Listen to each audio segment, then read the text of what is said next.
Alright everybody, what is up? I'm back again with another King of Fighter All-Star video. So, a bit of a progress report. So, since last time I've managed to clear year 96, there are some things, some special missions that I missed, but I'm not going to worry about that. I'm going to come back for it later and, clear those out later. But for now, I'm just going to focus on continuing clearing out the story. So, 97 is where things can start getting a little bit difficult. Because the CPU requirement starts kind of spiking around year 97 and year 98. So you might be like, all right, well, I still want to clear these dungeons and continue. I need to make my character stronger. So how am I going to do that?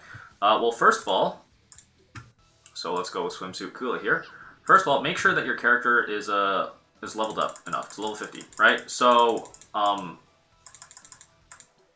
don't worry about missing out on the EXP gained when running dungeons, because the EXP gain from that is like really small.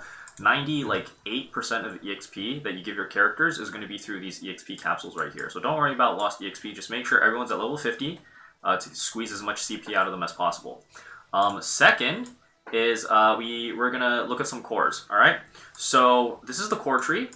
Every character has kind of a similar shaped core tree, and they all kind of follow the same pattern. So if we look, there's three kind of branches, and the top one we're going to have upgrades for our first skill. So Kula's swimsuit's first skill is called Crow Bite, and we see Crow Bite 2, 3.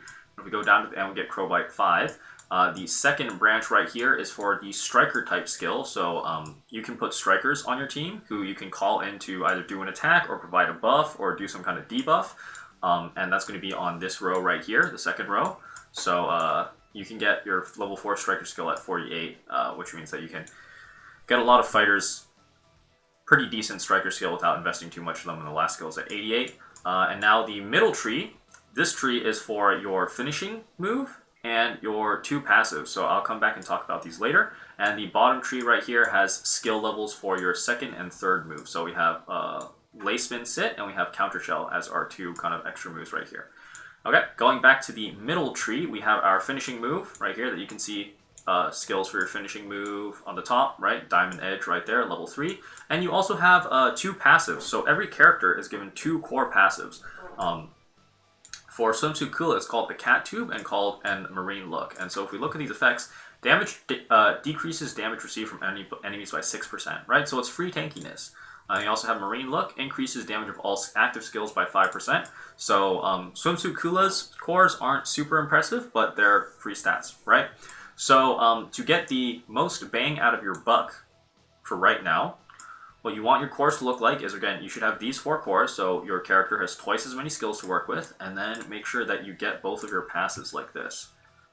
So if you've been visiting the secret shop and getting your core selection boxes, then you should have plenty of green and purple cores or whatever to work with, and you should be able to get this kind of core setup with no problem. Now, obviously, later on, you'll eventually want to fill out the entire core tree if this is a fighter that you plan on using. But for now, even if it's just a fighter that's holding on for now, try to fill out this shape of cores, because that gets you the most bang for your buck. You get both your skills, you get both your passives, even if it's just level 1. Okay? So make sure you do that with all of your fighters. So I'm going to do that with Halloween Kula, King, Baseball Yuri, and Orochi Sharmi a little bit later. Okay, so that is a quick growth guide. Another bit of, not a quick core guide. And another thing is to continue following the growth mission. So right here, I finished the second stage, growth mission 1, 2, and 3. And I'm working on 3, right? So let's claim all. One thing that you might notice, ooh, nice, we got a bunch of gold level things. So one thing you might notice is that under power-up dungeons, there's a lot of slight variants of dungeons. So for here, right, we have 4 different variants for each color. So this is 20 different dungeons. I would suggest at least running each one at least once, because you get a handful of free rubies. It's not a lot. It's single-digit rubies, but it's it's minimal effort for minimal rubies. So I would recommend definitely clearing each one of these at least once. Okay. Alright, and then later on you can come back and try and get some of these gold pieces, these rainbow pieces, so that you can upgrade, evolve your fighters. Alright, and let's see. Okay, another thing I want to talk about is the soul quest. So this mission right here, fighter, play the soul quest. So this is the soul quest you get here by going from battle, special match, and soul quest right here. And this is where you get fighter souls. So what are fighter souls? So if we go to here, right, we notice that we have a level limit of 50. And like I said before, you can evolve this to get your level limit up to 60, but what do you do after that, right? The overall maximum cap in the game is 90. So how do we go from 60 to 90? And to do that, we go here in the limit break. So as you can see, limit break your fighter to increase their max level, and you have 30 levels. Okay, and a fighter soul is required for limit breaking. So the first 10 levels are going to require 10 souls each. So it's a total of 100 souls for the first 10 levels. The next one are going to cost 20 each, and the last 10 are going to cost 30 each. So that's 100 plus 200 plus 300 for a total of 600 souls to completely maximum limit break your character and get your character to the level cap of 90. Right? So you might be wondering, okay, well, how do I get these souls? Right? So you have character-specific souls that can only be used to limit break this specific character. You have, I guess, rarity-specific souls. So there are regular KOF souls for characters that were already existing in the franchise, and you have these AS souls for characters that are new, for example, the swimsuit Kula variant. Then you also have color-specific souls that can only be used to color to limit break specific colors. And then finally, you have these rainbow souls that can be used on anyone. Right? So you want to kind of like get 600 of these across all of this, and you can use that to max limit break your character. So the question is, where do you get these souls? So let's talk about these character-specific souls. This is also one of your growth missions, right? Play the soul quest. So again, you go battle, special match, soul quest right here. Let's go ahead and see swimsuit Kula, right? So you get 4 free soul tokens a day. You have 3 here, and one of them's an ad. So basically what you do is you're thrown into like a pseudo PvP scenario. And yeah, you basically just kill them. By the way, each character, Soul Quest ends up being a pretty decent source of rubies because each character, you can squeeze out like 55 rubies out of 3-starring every single one of their Soul Quest missions. So let's do this real quick.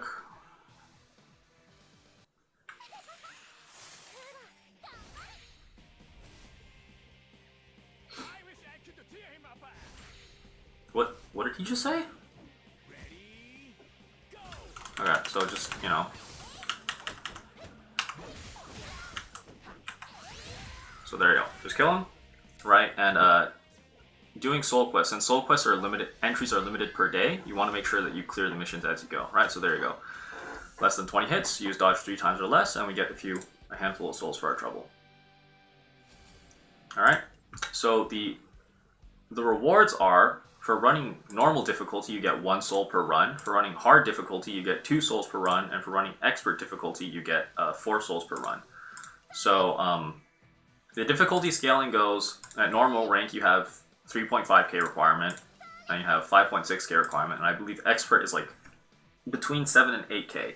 So you either have to manually play it and play very carefully to clear expert, or you can just wait until you get strong enough.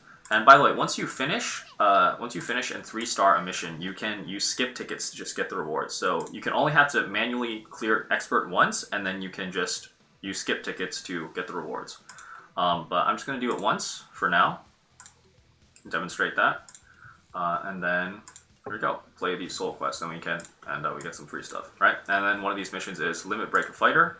So let's just go ahead and do that. Since they gave us a bunch of free My Shiro Nui souls, we can go ahead and do this. Let's just give her 10 limit breaks, because we can. And there you go, right? The limit cap, since we limit broke 10 times, our level cap went from 40 to 50. Okay, cool. Oh yeah, and there's another source of souls right here. So if we go under Event Dungeon, we have these. I think this is called Element Advent Dungeons. Right, and this is what it is. We have a power requirement of 3,500 for the first one. This drops silver souls for silver fighters. Hard drops regular KOF souls, and then expert drops gold AS souls, as well as each run giving a couple of color-specific souls. Right, so we have an event going on right now. Usually only one of these is running at a time, but for now we have 2 running at a time, which is nice. But there we go.